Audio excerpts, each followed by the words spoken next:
At 71, Kevin Costner finally reveals why he was forced out of Yellowstone. For almost 2 years, I thought I understood what happened to Kevin Costner. Honestly, the headlines made it sound simple. A superstar demanded less work, chose his own movie over Yellowstone, and walked away. Then I started digging, and the more I looked, the less that story made sense, because the man everyone blamed wasn't even told how his own character died. That's where this story really begins. Imagine spending 6 years becoming the face of the biggest television series in America.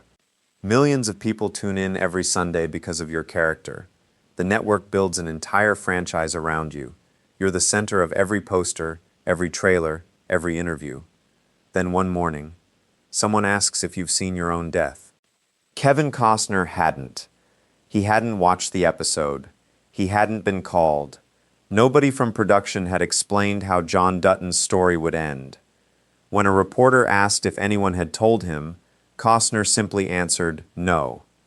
That moment stopped me. Whether you agree with how everything unfolded or not, that's an astonishing way for one of television's biggest stars to learn the fate of a character he played for years. But to understand why it ended like that, you have to understand Kevin Costner. People sometimes forget how unlikely his career actually was. Before the Oscars, before The Bodyguard, before Yellowstone, he was just another struggling actor trying not to give up. His father worked as an electrician. The family moved constantly for work, leaving Kevin to become the new kid over and over again. There wasn't some Hollywood dynasty waiting for him. In fact, after college he studied marketing and was preparing for a perfectly ordinary career. Then something unexpected happened. While flying home from his honeymoon, he found himself sitting near legendary actor Richard Burton. Costner asked him the question that had been eating at him. Should he risk everything to become an actor? Burton didn't hesitate. Go for it. Within weeks, Kevin had quit his secure job. It's amazing how one conversation can redirect an entire life. Of course, Hollywood didn't exactly welcome him with open arms. He drove trucks, worked on fishing boats, even gave bus tours showing tourists celebrity homes while dreaming that one day someone might be pointing at his. Sometimes he slept in his truck because money was that tight. One of the cruelest moments came with The Big Chill. He actually landed a role, shot his scenes, thought he'd finally made it. Then every single one of his speaking scenes was cut from the finished movie.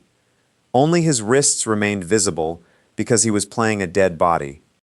Imagine seeing yourself erased before audiences ever knew you existed. A lot of actors would have packed up after that. Kevin Costner didn't. The breakthrough finally arrived with Silverado. Then everything exploded. The Untouchables, Bull Durham, Field of Dreams, one hit after another. Suddenly he wasn't just successful. He was one of the biggest movie stars on earth. But here's what always fascinated me about Costner. He never stopped chasing westerns. Hollywood often viewed them as outdated. He saw something timeless.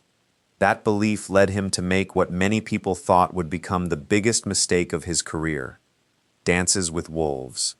3 hours long, large sections spoken in Lakota, massive production problems, budget overruns, live buffalo, terrible weather. Studios thought he'd lost his mind. Costner even invested millions of his own money to finish it. Hollywood mocked the project before it was released. Then the impossible happened. The film became a worldwide sensation. It won Best Picture. Costner won Best Director. Overnight, the man everyone doubted became one of the industry's most respected filmmakers. That willingness to bet on himself would define the rest of his career, sometimes brilliantly, sometimes painfully.